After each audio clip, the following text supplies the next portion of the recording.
There was an issue with the plaintiff getting off of state assistance. He's continued to pay $2,300 a month, even though the agreement was to reduce it to $2,000 a month. Single mom, single-handedly raising the child. The father has zero involvement. I mean, I have never had an issue with the $2,000.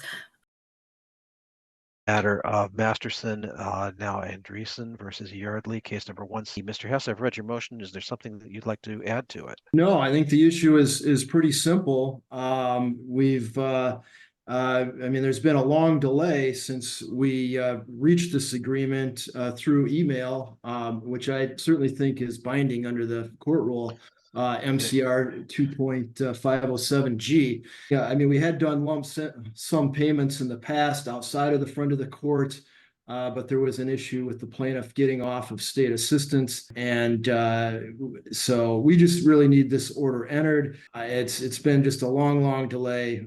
So we're just asking that this order be entered. And the longer the delays, the more problematic it gets, because this order goes back to only May 1st of 2023. Yeah, if there's a 2-month arrearage, the federal reporting agencies reported on your credit rating, so it dings your credit.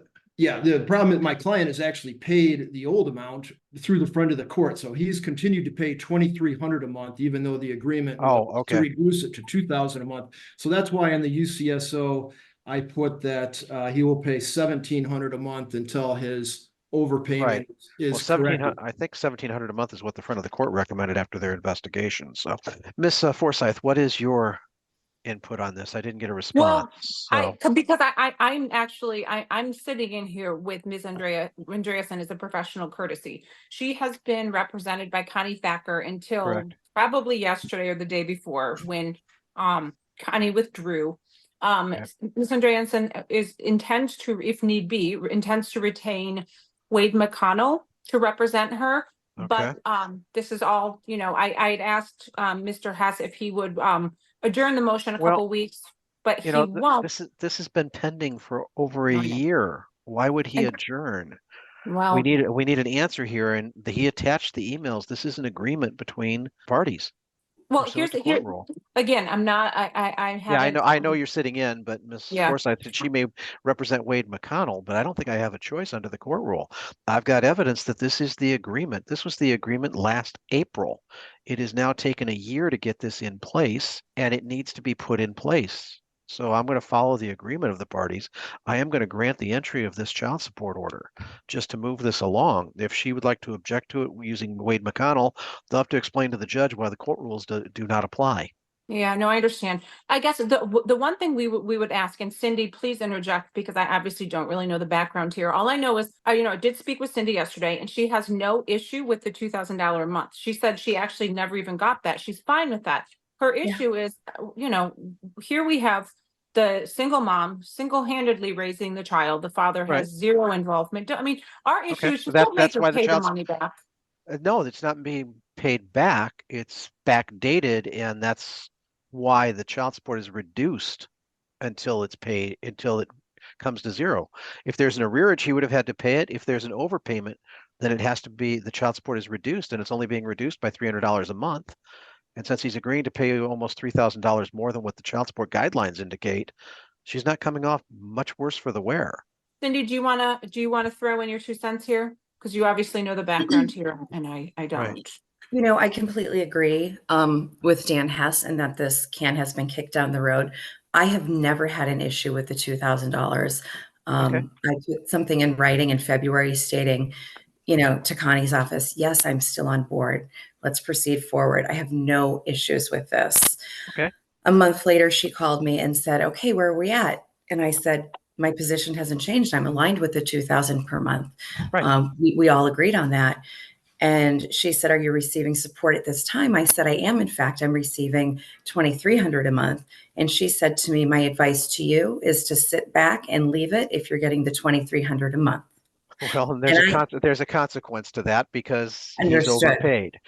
But and asking for the amount to be reduced by $300 until that amount is made up, then it will jump to because technically it's the $2,000.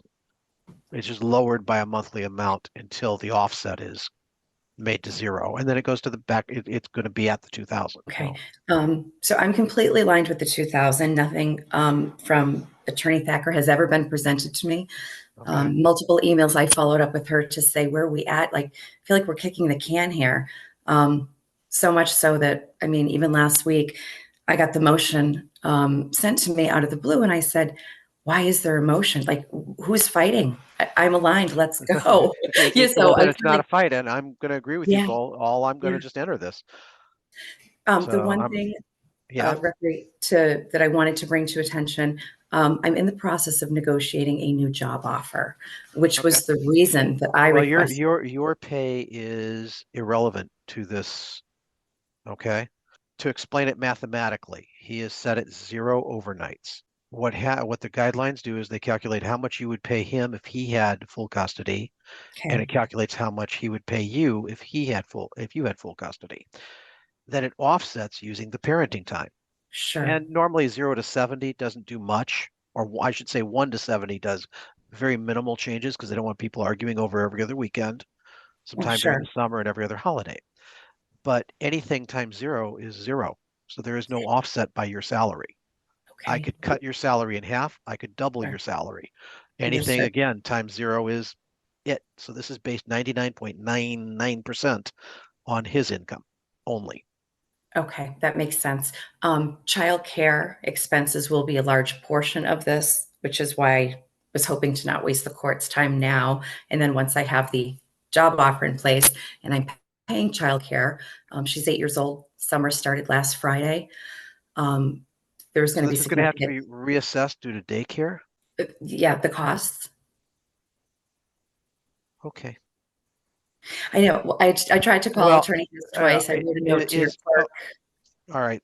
So how daycare is calculated by the program will take how much you pay during a year, or how, so in other words, if you only pay for the 3 months of summer, it gets divided out by 12 months.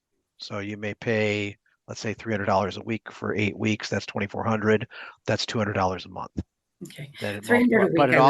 But it then also takes out your tax break on that. So if you get the full tax break, because you're not paying more than what the tax break used to be, what, $2,400 per child? So you there may be no daycare. So you may want that calculated first. Okay. Yeah. And understand, like I said, the calculation said that he'd only pay $1,700.